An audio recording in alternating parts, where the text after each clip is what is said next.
it's not about our technology. It was about how to show the companies that accessibility is not a cost, it's an investment. I'm providing a service which will return to companies in many different angles. So I should show this as so. And when I started doing that, we started selling.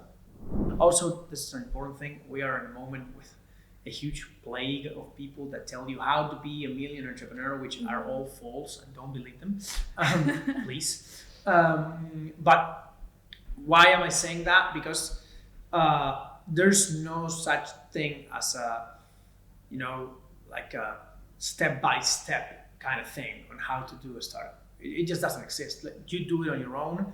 But I truly mean it. If you wake up every day with the same idea, same goal, and try to do it, you will succeed. It's impossible that you don't.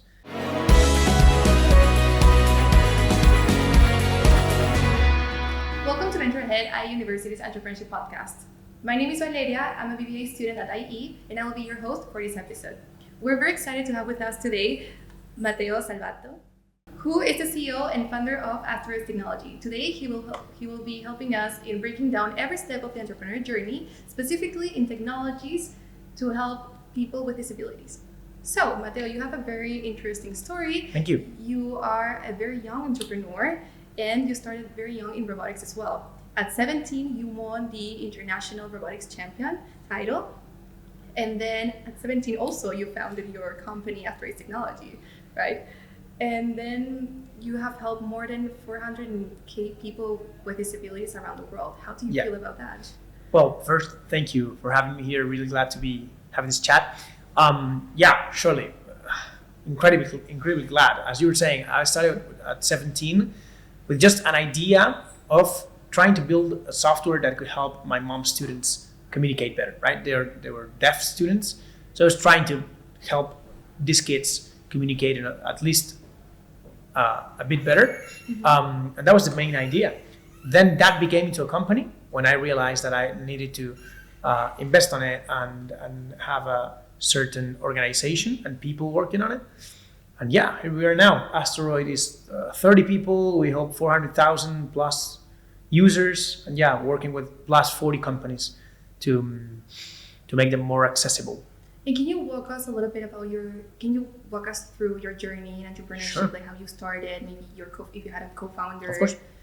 Yeah, it's quite interesting actually. When I started, I didn't think of it I didn't think about it as a startup or as a big company idea. It was a social project. That was the main idea I wanted to build, and that was it. Then when many people started using it, I realized that, okay, I should build a company around this. I had no idea how to build a company, of course, as no one does at the beginning. So yeah, I started with the idea, and then I started by myself, right? So I built a company, but then I was lucky enough to meet Laura and Sergio, my two co-founders, and the three of us built Asteroid formally, right? And established the company.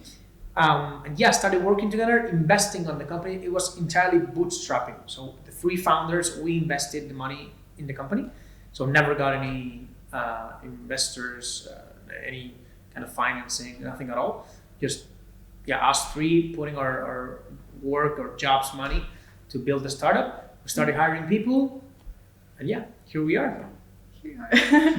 And I'm going to start with a question that we ask to every single guest that we have in this podcast, which is, what motivates you to wake up in the morning? Wow. Moving. It is a great question because you need to have quite a lot of motivation to wake up and keep doing building a startup. It's quite hard. It's quite challenging and quite I think I have an easy answer in this matter because I work for and with people with disabilities. So when you wake up, you look at your phone, there's lots of trouble and you have to pay salaries and then you have to do that and this and clients and everyone is complaining and everything is hard. But then you receive, a review at Google Play on your app that says, hey, I love this app. My son with Down syndrome uses it, that's cool. And then you go to like hospital or clinic or places where people with certain disabilities are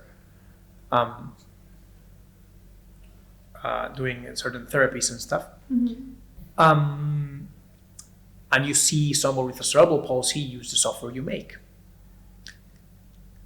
And that's quite moving. And then you realize lots of things. It makes you reflect quite a lot on, like, how can I complain about anything in my life first? But then what we're doing is worth it. So yeah, it's challenging and I'm tired. I sleep 3 hours. Yeah. Sometimes you will go like, yeah, I want to give up and stuff.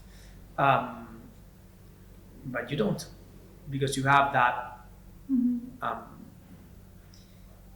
fire that moves you. In my case, it's the users. And in some way, a little bit of responsibility. Of course. At the same time, you say, hey, I cannot give up. There's a character that you know, and I know, that is called General José de San Martín, which is the liberator of, for the ones who don't know him, liberator of Argentina and many countries in Latin America.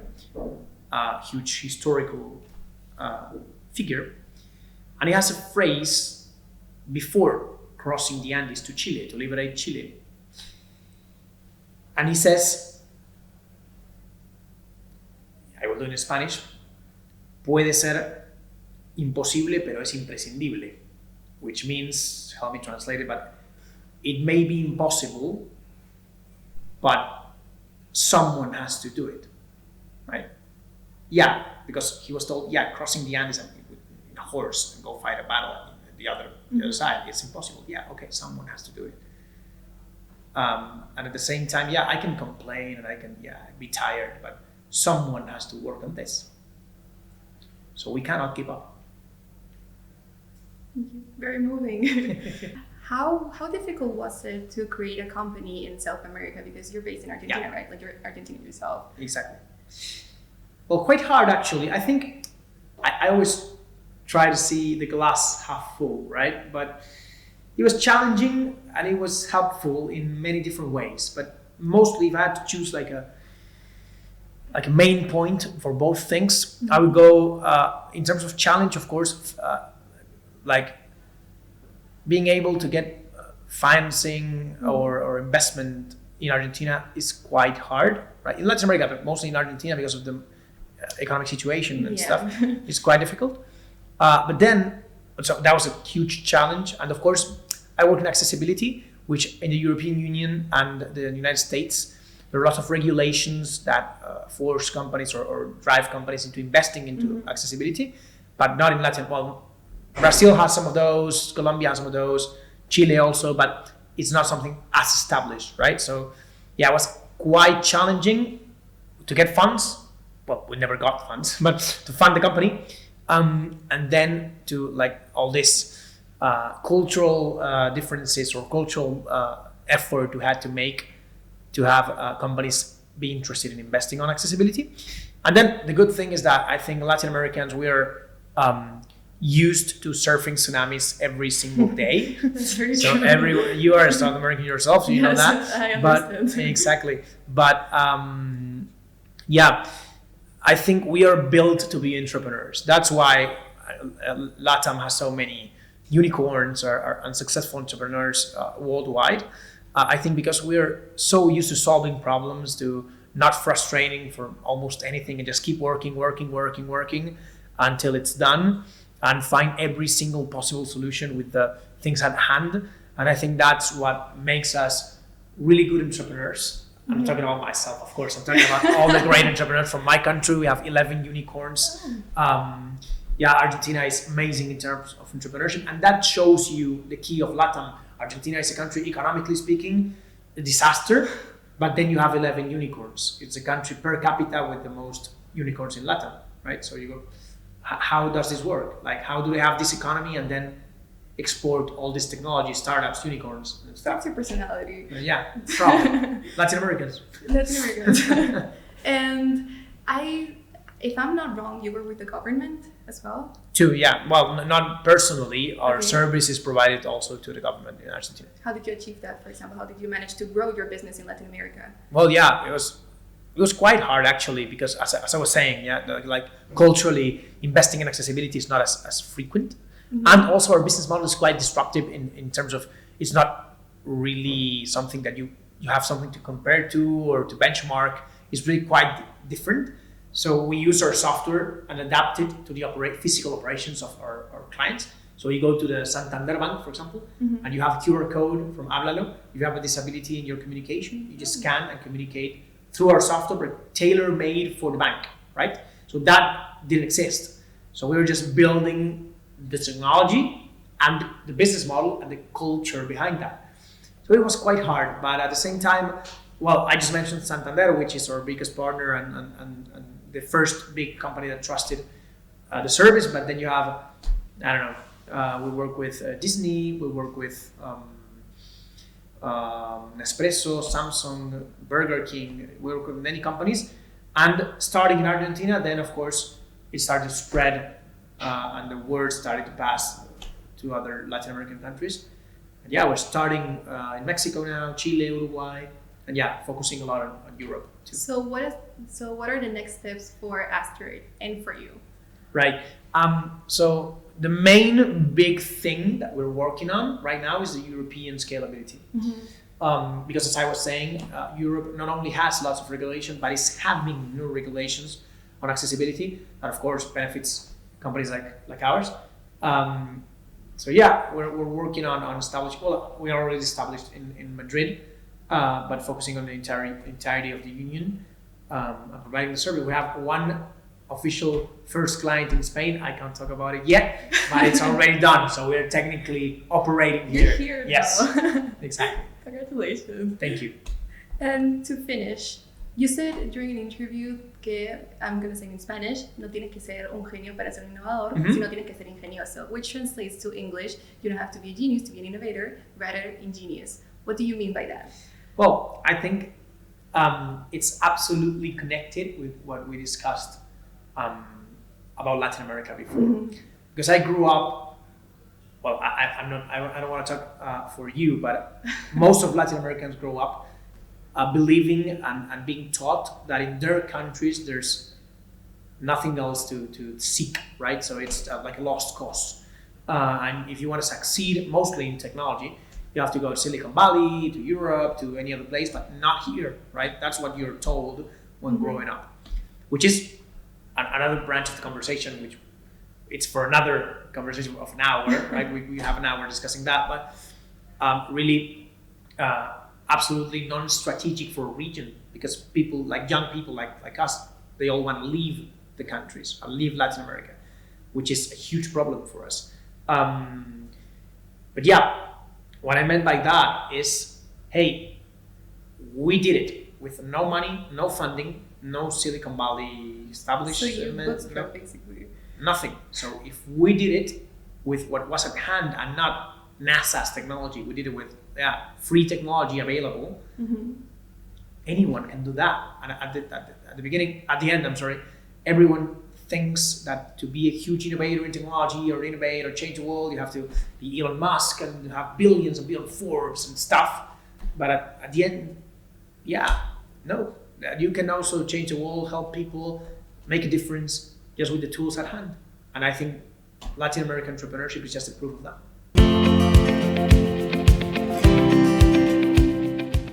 So now we're going to go through another section that is called Entrepreneur's Inbox, in which students and our listeners just ask some questions that they would like for you to answer. The first one is, what advice would you give to those students who are interested in technology and would like to become entrepreneurs? Oh, that's a good question. And I think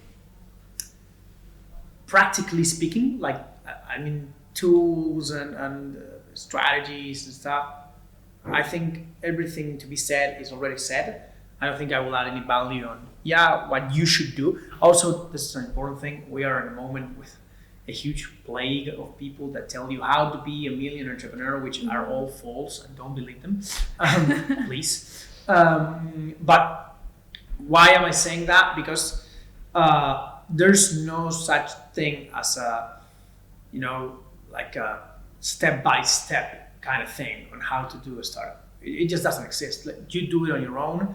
Of course, what I can share are some strategies or values, and that's the word I think I would headline, right? Values. Why? Because being an entrepreneur, there's two things. It's a way of life, I think, in the meaning you look at the world and are not comfortable with it, and you want to solve stuff. You can do that also being at a uni, not being at a uni, being a teacher, being a student. You can do that working at a corporation, working at an NGO. You can be an entrepreneur everywhere. It's just a way of seeing things. And that is what drives you, that fire inside is what drives you to work every day, maybe 12 or 14 hours for the same goal, right?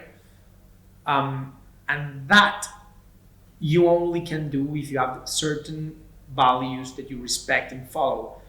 For example, consistency. So I would share lots of tools or books to read, but at the end, you wake up every day and you do the same, or you evolve, learn, try every day for the same goal. 5 years later, you will achieve that goal. Consistency and patience are two of the main things that are really hard, mostly in our generation, with all the anxiety and all the stimulus and everything social media related. And everything is just one click away, and then you have to wait 3 years for your startup to work. It sounds crazy, but that's how it is. That's what you have to do. Be patient, be consistent. And I think at the very end, the only ones who achieve it are the ones who just never give up. But at the same time, are always listening more than speaking, like learning from other people all the time. Mm-hmm. For example, just putting on a podcast like this one, and hearing about how people made mistakes, how people succeeded, and trying to build that into your way of life, your way of work, and your objectives, right? And learn from others. Don't be afraid to make mistakes. Well, you will be afraid, but just cry for 10 minutes, then keep working. That's people who succeed are not more intelligent. It's not about talent itself. In entrepreneurship, right? Of course, in science it is, but in entrepreneurship, the people who succeed are the people who just do it every day and just never give up. And I know it sounds like a book title or just like an ad, right? But I truly mean it. If you wake up every day with the same idea, same goal, and try to do it, you will succeed. It's impossible that you don't. With everything you do, you want to do, you want to play tennis. Of course, if you play tennis every single day for 8 years, you're going to be good. Maybe you will not be Del Potro, but you will be good. Same with football. Maybe you will not be Messi, but you will probably be a good football player if you do it every day for 8 years. Yeah, I think that's the best advice in my 8 years of experience on this. And what was a mistake that you made looking back to? Do you have 45 minutes? No, there were quite a few, right? If I had to choose one, maybe that you learned the most out of it. Yeah, exactly. This was bad. Yeah, no, I think mostly the worst mistake I made is not understanding the way I should be selling my offering. Okay. And that is critical because in some way communication? Exactly. In what term? Just in a nutshell, what we do is we give away free software for disabled people, then we charge companies to adapt that software to their customer journey so they can provide better services to disabled people. That's kind of the title, right? That's what we do. But then, when I started, I lost 1.5 years going to corporates and saying, hey man, I have this cool social project. Do you want to help? And no one wanted to help. Of course. because I just didn't You were understand. 17. Yeah, I was. Yeah, I just looked like a kindergarten guy. It was really difficult at the beginning. Also, yeah, for young entrepreneurs, be patient on that because people are gonna underestimate you and think you're not worth it or good enough. That's gonna happen. Don't worry. Just don't listen to them. Listen to other people. Just keep working. But when I understood that if I wanted accessibility to actually be something that companies want to invest on, I should show them the return on that investment, which actually exists. But I didn't have the business mind kind of developed enough to understand those kind of things. Then what we'd say is this. Of course, we look for companies that are moved by social objectives, right? And care and do those kind of things. But then if the company doesn't get they won't allocate any budget in something that they will just lose the money, right? So it's not about our technology. It was about how to show the companies that accessibility is not a cost, it's an investment. And they will get a return, not only because maybe you were thinking, yeah, it's reputation. No, not only that. In Spain, there are more than 3 million communication disabled people. So if you don't provide services to 3 million people in Spain, you're losing money. So when the light bulb turned on, like the eureka kind of moment was, okay, I'm not selling this correctly. I'm presenting myself as an NGO, with all due respect to NGOs, of course, but looking for donations, right? Kind of. No, I'm providing a service which will return to companies in many different angles. So I should show this as so. And when I started doing that, we started selling. But I lost 1.5 years. Yeah. It is what it is. You had to learn. Patience. And you didn't go to university, right? Kind of. I started university engineering, then Hablalo grew quite huge and I just couldn't bear with both things. I kind of miss, I did I don't know in Spain how it's called or elsewhere, but semester? When you have like an intermediate title, when you have like your degree. Oh, okay. And you have a like minor? Yeah, exactly. That's the term, a minor. So I technically completed a minor in software development. Okay. So I did that. Then I did an MBA and stuff, but I never did the complete uni experience, which I kind of would have liked. I think there's in the entrepreneurship. I think people underestimate universities too. It's like cool to say, yeah, I just dropped out of Stanford. Yeah, it's not cool. Who cares actually? But yeah, but as I was saying before, it's your path. People drop out of Stanford and succeed, and there are lots of people that drop out of Stanford and don't succeed. Actually, let me correct myself. There are more people that don't succeed when they drop out than there are the ones who succeed. But university, I'm not saying it because you're here, but I truly believe this. I think it would have been helpful for me to keep developing and learning every day. That I didn't say before, but I think one of the best strategies in entrepreneurship is to learn something every day. I force myself to listen to a podcast, read at least 1 to 3 pages of something you don't know about. Just learn all the time. It will be helpful. And university gives you that. It also gives you the ability to present in public, work in projects, work with groups, administer groups. When you complain in university, yeah, I am in a group and I'm doing all the work. Yeah, you're learning how to manage. You just don't realize at the moment. But yeah, it's really something I would have liked to complete. Maybe I will do it sometime. Yeah, I just give you a call. Thank you very much for all your insights. Is there anything you want to say to our listeners? Yeah, thank you for the interview. Really glad to be here. And no, mostly while we were discussing, we as a generation faced the most exciting moment in the history of humanity, probably. I'm talking to people our age around. At the same time, one of the most difficult, because we will have to define, I think in the next 50 years, we will define the millennium, right? Yes. And I think we must work to bond together, like start digging and between us, right? And start building bridges and connect and help each other and Like, don't care about borders, and start working together to solve global issues, sustainability, accessibility, cybersecurity, many other things, and start the actual change of the digital society into being the norm, right? Of course, taking the important cares with AI, with different, of course, cybersecurity, and etc. But it is our moment, and yeah, if you have an idea of building a startup, dreaming a dream, yeah, I just tell my story because I think at least someone behind cameras is inspired at least to just start your startup. Like, that's a success. So yeah. So basically, don't Thank sit you. around and just do it. Exactly. Well, thank you so much, Mateo, for being here with us today. Thank you. In this very brief podcast, I think we've learned a lot, and I think that everyone can get the motivation to start your own business. So Hope so. Thank you. And don't forget to subscribe, and we're available in all platforms. Thank you.